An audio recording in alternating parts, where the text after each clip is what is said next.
Welcome to Oddball. I'm Amin Elhassan. That over there is Izzy Gutierrez. He's fresh off the slopes of Mount Kilimanjaro. That's correct. That's exactly where I was. Yes. I was skiing down Mount Kilimanjaro in Aspen. That's what you do. That's what you do when you have a long weekend, right? You do that. But we're back and we're excited about today's show. By the way, today's episode is brought to you by DraftKings. DraftKings, the crown is yours. Yeah. All-star ballots, right? All-star voting has ended for the fans. If you remember correct, the fans account for 50% of the vote. Remember, once upon a time, we let the fans, Izzy, pick the starters. They used to be trustworthy. Yes, and we almost got Zaza Pachulia starting in the All-Star game.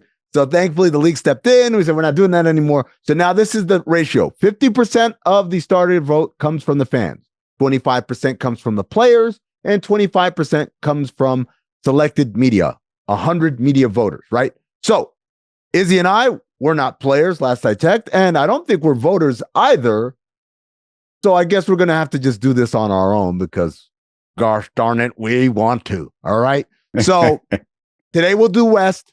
Tomorrow we'll do East. Let's get started. Izzy, where are we going to start? Let's start with the starters. Of course, like we said, we're in the West here. By the way, I'm going to preface all this by saying, you could strong arm me into changing almost every one of these. So, and I don't mean you, I mean anybody. And so my position is strong so far. But let me give you my 5 starters. All right. My 2 guards, I think this is pretty easy. It's Shai Gilgeous-Alexander and it's Anthony Edwards. And then my forwards, my front court in the Western Conference, we got Nikola Jokic. I've got Victor Wembanyama and I've got LeBron James. Wow. Okay. All right. So you are like one of these fans, I guess. Well, let's see what yours are, because I think where we are disputing, we can discuss. Yeah. Okay. So my starters in the backcourt are just like yours, SGA and Anthony Edwards. No complaint there. But then my front court gets a little wonky, I guess, compared to yours, because I've got Jokic, as do you, but I've got KD and I've got LeBron's teammate, Anthony Davis, who's having an amazing year. And I don't think enough people talk about it. We're so fixated on LeBron's 40 and his son is playing with him. And JJ Redick is snarky with the press and all that. And not enough has been said that Anthony Davis is having a crazy monster year, that if this team had a better winning percentage, I would say an MVP caliber year. But I digress. Izzy, other than just being a fanboy, why do you have Victor Wembanyama and LeBron starting? Look, one of my themes on this is I get annoyed with the All-Star game a lot of the time because it's a reward for playing well for about a quarter to 33% of the season, because people have their, decisions made, when that first fan ballot comes out and there's no more discussion. And so to me, more games played means a lot, right? So I'm putting in, let's just say, for example, Victor Wembanyama over Kevin Durant in my mind, because first of all, Kevin is doing his normal thing, right? He is averaging 27 whatever points, carrying that team. Victor's doing it in a different way. He's also got more explosive games. I don't know how big you are on game score, but if you go by game score, he's played more all-star level games, whereas KD is Mr. Consistency. So I'm just putting him over on that, on the fans want to see him because he's a freak of nature. B, his numbers support it. And C, he has played more games than Kevin Durant. And why are we doing this with this, same format anyway? Because it's going to be 3 teams this time. That's true. I mean, this is all a waste of time. You're right. You know what? And then, by the way, my LeBron James over AD is, look, I don't know if it's just the games I'm watching, but AD isn't that guy. No matter what the numbers tell me, LeBron is still doing it at this level. And look, you're going to have an argument or two just like that. And this is my argument for AD. Superstar Hall of Famer, just come off the bench. This is my look. Let me tell you right now. This is one I know because I'm in a group chat with Izzy. I know the toxic opinions around Anthony Davis that bubble in there. And this is bleeding over into your process. Look, I have a lot of the same gripes or criticisms of Anthony Davis. He's played great this year, man. He really has elevated, and that doesn't take anything away from Wembanyama or LeBron. I just think him and Kevin Durant have played a cut above those 2 names that you said. All right, let's go to the reserves, right? This is where I think we're really going to have a bunch of discrepancies. And so let's go. Let's start with the backup guard. I went with Steph Curry and Jalen Williams. Steph Curry, I believe, I don't want to assume anything, but I believe he's probably on both our ballots as a reserve guard. He's an all-star. He's incredible. But for Jalen Williams, for me, I think this guy is a model of consistency. He plays the game the right way. I have a child who's playing high school basketball, and I wish my kid played like Jalen Williams. He guards up, he guards down. He's an incredible scorer. He's very efficient with it. No wasted movement, no fat on his game. And there's an argument he should have been an all-star last year, but the league wasn't ready. Now, look, the Thunder are the second best team in the NBA, and they haven't even been fully healthy the whole year, and he's been phenomenal all year long. He's going to be the first all-star from the greater metropolitan area of the city of Phoenix. So I'm wholeheartedly supporting and endorsing. More power to your child, but if I have a kid, I hope he plays like Steph Curry. I'm just saying. Look, I do have Steph Curry on my reserve list. I also have De'Aaron Fox, and I know this is kind of a teammate versus teammate thing. Sabonis might be the guy if you're going to pick somebody from Sacramento. I'm looking at the guard setup, looking at the bigger picture. And again, you can talk me off of this probably with maybe just one drink purchased. But De'Aaron Fox is, the numbers are better than his all-star year 2 years ago. Okay. And we can say that the offense goes through Sabonis. Yes, but it just goes through Sabonis. Like maybe that's why he gets the numbers that he gets through, because that's their offense. But fourth quarter time, it's De'Aaron Fox time. And if you're going to tell me take one of those players away for an entire season, I think you'd probably be better off. Nah, man, I can't say that. I think it's a toss-up, and I think De'Aaron Fox is because of the numbers situation. I think he should get the All-Star nod this year. It ain't no toss-up, man. You take Sabonis off this team, this is a hard lottery team. You take Fox off this team, I think they're a play-in team. They're not complete. He obviously is a great player, but I think it's Sabonis. The offense runs through him. He's incredibly efficient. He leads the league in rebounding. He's added the three-point shot to his arsenal. He's shooting 48% from three. He's also made 3 All-Stars already. I'm not ready to put him on the verge of Hall of Fame yet. I'm not ready, because in my book, 5 All-Stars get you in. This will be 4. This is just a side argument for me. You're doing all types of math behind the scenes that you're trying to argue against people as opposed to argue for people. I'm arguing for Sabonis, but we'll get to that in just a minute. Let's get to the reserve front court picks, Izzy. Let's see. Let me pull up my list here. My front court reserves, 2 of these names are going to sound very familiar to you. Victor Wembanyama, LeBron James, right? I had no argument about them being all-stars. I just had an argument about them being starters. I get people want razzle-dazzle, but, if I'm picking, I'm going to pick the right pick and not necessarily the flashy pick. But my third front court reserve is Alperen Şengün. I think he's been incredible this year. He was an incredible part of why Houston kind of had a jump forward last year. Ime Udoka's first year as a head coach, he made Şengün a focal point of his offense, much like Mike Brown did with Sabonis, like Michael Malone did with Nikola Jokic, and it's paid dividends. And that Rockets team, Şengün got hurt. They kind of fell short of competing for that play-in tournament last season, but they came back this year, and we heard Coach Udoka talk about how they're achieving many of the goals they set out before the season starts. And I think that all begins and ends with Alperen Şengün. But I'm ready to hear you tell me why it's all because of Jalen Green and Şengün actually doesn't deserve to be there. Tell me, Izzy. Look, I was just about to say I'm still a little hurting from that De'Aaron Fox conversation, but no, these are going to sound quite familiar to you as well. I've got Kevin Durant. I've got LeBron James. I've got Anthony Davis, excuse me. Kevin Durant, and I've got Alperen Şengün, and he is my choice for the Rockets because while the Rockets are very good, 1 through maybe even 1 through 10, he has been the guy that they've chosen to be their go-to at the start of games. He's definitely going to get his numbers, and he is, let's say, auditioning to be their closer because they don't really have a firm closer. I would say Jalen Green has had more of the explosive games. He's gotten more of the explosive plays, obviously. But Şengün, you and I joked about this. Like, I think he's an all-star. I think he's going to be a multiple-time all-star, right? What bothers me about him is that they call him Baby Jokic. And that comes with the idea that he's ever going to be Jokic. Like he's ever going to be an MVP, not even win 3 or 4, but even win 1, like a baby version of Jokic. That's a little bit too much pressure. And his game is not the same because he's not like the same size. It's a lot of pressure. However, I would say in Jokic's 3rd or 4th year, did you think this dude was going to be a perennial MVP and perhaps one of the 10 best players to ever play the game? I wasn't So, watching him as closely. I don't think anybody was outside of Denver. I don't But think I'm watching this guy closely, and I'm telling you, I'm not a professional scout. I'm just very good at it, and I probably should get a job if anybody's listening. But I think Alperen Şengün, like I said, will be a multiple-time All-Star. Never will win an MVP. Just not going to happen. I'm not ready to say never because of what I saw from Jokic, who was a good player. But we interviewed him. I interviewed Mike Singer, who used to work for the Denver Post, now works for the Denver Nuggets, but wrote the biography of Nikola Jokic, and talking about early on, and whether it was in Serbia or even after he came to the NBA, where this guy wasn't wholly confident about his ability to be a dominant player on this level. And it kind of all just came together. So I'm not ready. Alfie, I'm not going to write you off like Izzy did. I know in a couple of years, Izzy's going to say, well, I was on that train a long time ago, but the tape won't lie. Look, I wrote off Harold Miner immediately when they compared him to Jordan. I'm writing this off immediately as well.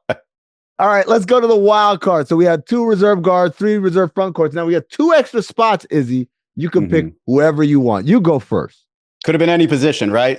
So my 2 guys are a name we've heard already, Jalen Williams. I could have put him as a starter and put De'Aaron Fox as the wild card. It's all just semantics there. But I think, obviously, Amin's child is going to have a great career as a basketball player because mimicking Jalen Williams is a good move. I like people who play the right way. What can I say? Yeah, no, I'm with you. I like people who play like white chocolate Jason Williams. And so I guess we're raising our kids in different ways. My second reserve wild card is, this one's bugging me, Amin. This is one you can talk me off of easily, but it's Triple J. It's Jaren Jackson Jr. in Memphis. I felt like this is more of a team reward. Ja Morant missed a bunch of games. Triple J, doesn't jump off the page with numbers, but his offensive game has developed some. He's averaging what I want to say 26. I think, that's a congratulations, Memphis Grizzlies. That's your best player so far this year in theory. So he gets on the team. You know what? Those are 2 great names. Obviously, I'm not happy with it. But yeah, I look, we're going to get to the snubs in a second. But for me, I had Devin Booker in there as my first wild card. And then my second wild card, Izzy, I cheated. All right. So I said Luka Dončić, but then I know Luka's hurt and he's not going to play in the All-Star game, or at least that's what the reporting is. He's not expected to be back by All-Star game. So I picked Luka because I knew it would give me another opportunity to pick someone else, and that someone else is Domantas Sabonis. For all the reasons I mentioned earlier when we talked about Fox. Can you explain Devin Booker for me? Because this is one of those cases where you kind of, before we started, we're talking about De'Aaron Fox and saying maybe he hasn't really lived up, hasn't really, hasn't been there for his team, and sort of like vagaries like that. And that's the way I kind of feel about Devin Booker. No, I think he has been there for his team, especially given like the revolving door of who's starting, who's not starting, who's available, who's not available. He's kind of been the one constant there. He's been tremendous scoring. He's the main playmaker on his team, despite them adding Tyus Jones and Monte Morris this offseason. It doesn't bug you that they get 2 All-Stars then in your scenario, or is it just kind of a Phoenix thing that you're happy with? I'll tell you how it bugs me. It bugs me, as you said, Jaren Jackson Jr. I was like, oh crap, I didn't even give a single All-Star to the 3-seeded Memphis Grizzlies, who also have dealt with injuries and availability issues and stuff. So this is the part where we get into the snubs, the outside looking ins, the oil eyes, as Stugotz likes to call them. Look, maybe you know what? You might have just talked me out of Devin Booker into Triple J simply because of team success. If the Suns were a little better, if the Grizzlies were a little worse, I would absolutely take Devin Booker over Triple J. But that's not the case. So I think I gotta lean back over. I'm flipping. I'm putting Triple J in Devin Booker's spot. I'm putting Devin Booker as my first outside. I came into this as the flimsy one, and you're the one already switching. You know what? I will say I will reconsider if we do this again in a week. Maybe I'll come off of De'Aaron Fox and go towards Sabonis. How's that? Okay, I'll take it. I'll take that deal. Who else is on your snub list? It was Kyrie, and to me, it was one of those. Hey, like he has done most of the lifting on that team with Luka missing some time, but he's also missed some time. It was just kind of him or Steph Curry, to be honest. Yeah. And I went with Steph over Kyrie. Wasn't really that difficult. Ja Morant, similar thing, just didn't really play enough. Yeah. Although for the fans, they'd love to see him. But those are probably the most difficult ones. And then leaving off any LA Clippers, that's very much, by committee type of team. I know, Harden's handling the most. I know Norm's scoring a bunch. I had Norm Powell on my list immediately and then realized I had to take him off. Just didn't fit. I had Norm Powell on my list immediately, and then as the names came up, I had to take him off as well. The earlier iteration was Norm Powell or Devin Booker, and I said Norm Powell plays for a better team. He absolutely isn't having a better year than Devin Booker. There was another name I thought about. It's like, well, do the Lakers deserve to have two? If the Clippers, who are better, just shellac them on Sunday night, don't have a single one. But again, Anthony Davis, like I said, has been tremendous. And LeBron James, if I'm being honest, no matter how great a year Norman Powell is having, it's not as great a year as LeBron James is. And you know what? An indicative play of that, there was a play in Clippers Lakers where Norm Powell drives and he gets fouled, and the refs call it as a pass off. And he says, "No, I was shooting. And the refs say, no, you were trying to pass it off. And I was like, refs, you're wrong. And here's how you know. Norman Powell would never pass it off. He shoots it every time he touches it, right? If you're LeBron, there's a real argument. Like, was he shooting? Was he not shooting? Because LeBron, by and large, makes the right play. Norm Powell, I'm not saying it's the wrong play. It's who he is. And he falls in a long line, Izzy, of guys like Lou Williams, Jamal Crawford, Monte Ellis, great scoring guards. But it's like, that's kind of all you do. And it's hard to put you above other players who are doing way more while your team is only marginally better. Side note, I think JJ Redick and Mike Budenholzer probably don't want both of their guys making All-Stars because it's not a great look for them if they have a couple of All-Stars and their teams are just still disappointing. Yeah. All right. Let's take a quick breather here when we come back. Draymond Green says 4 words that we never thought we'd hear. I'll tell you what they are when we come back.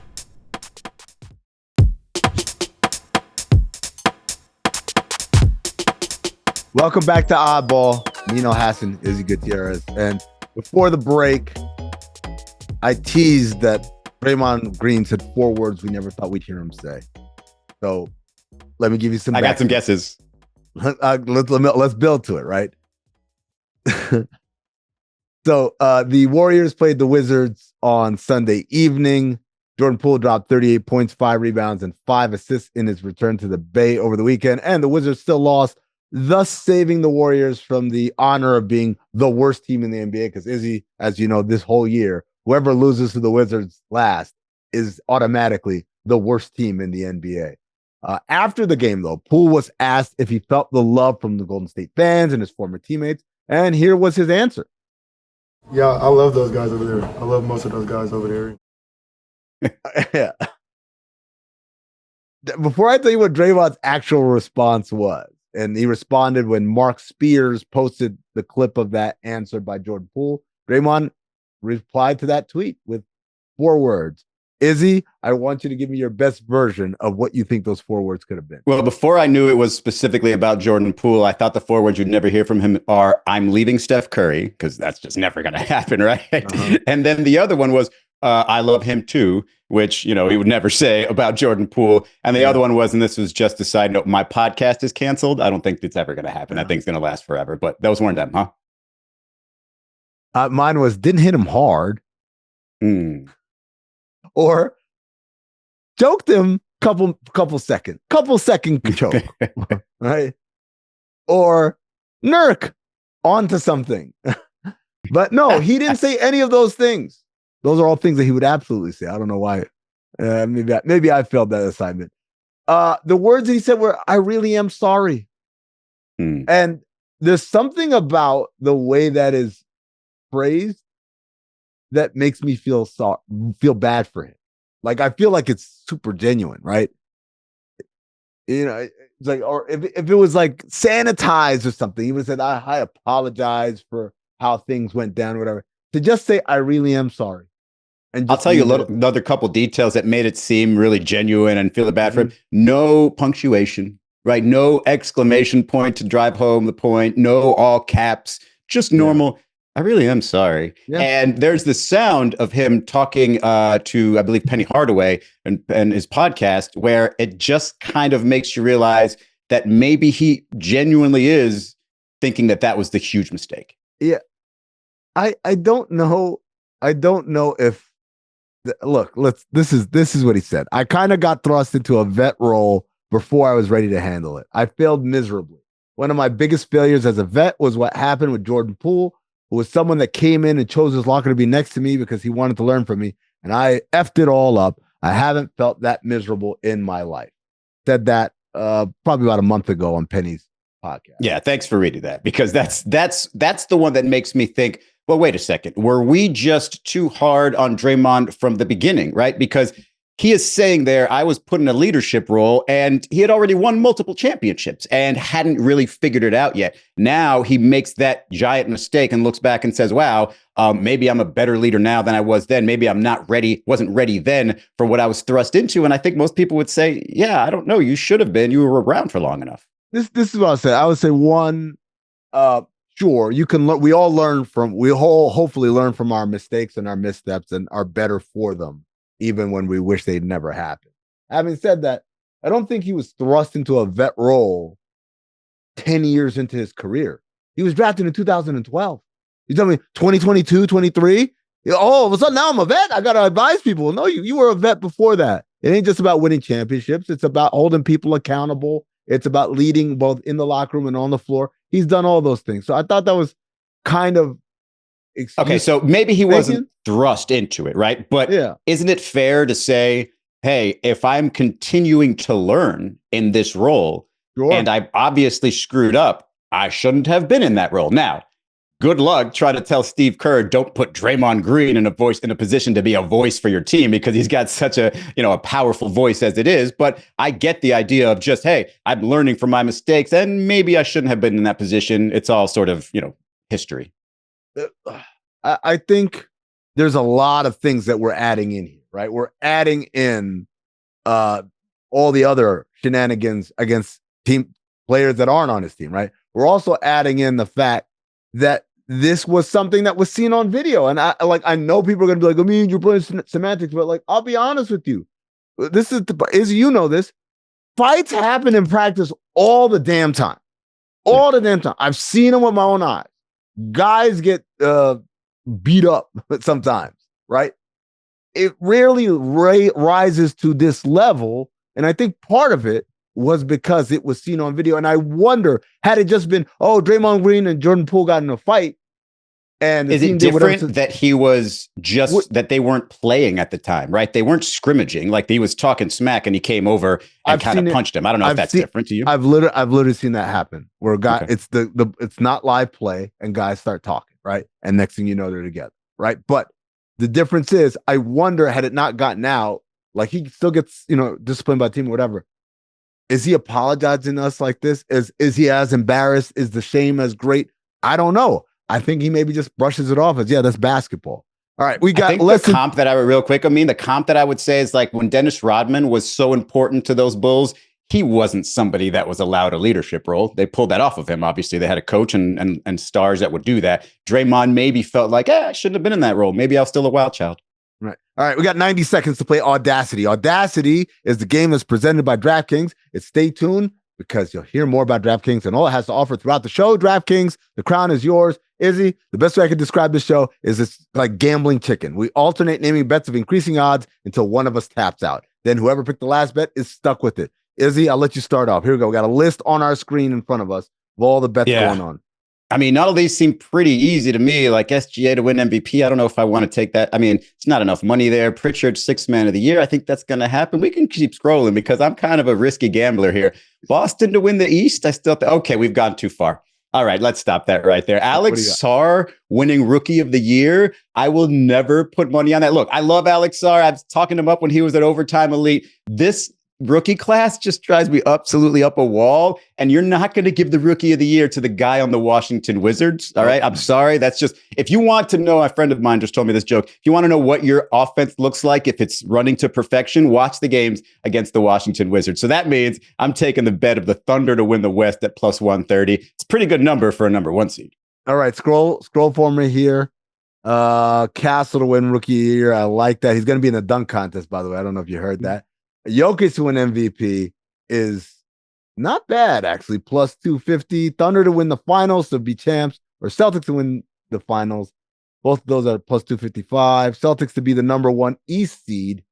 I'm going to go with, you know what? You win, Izzy. Yeah. Michael Jordan's the GOAT.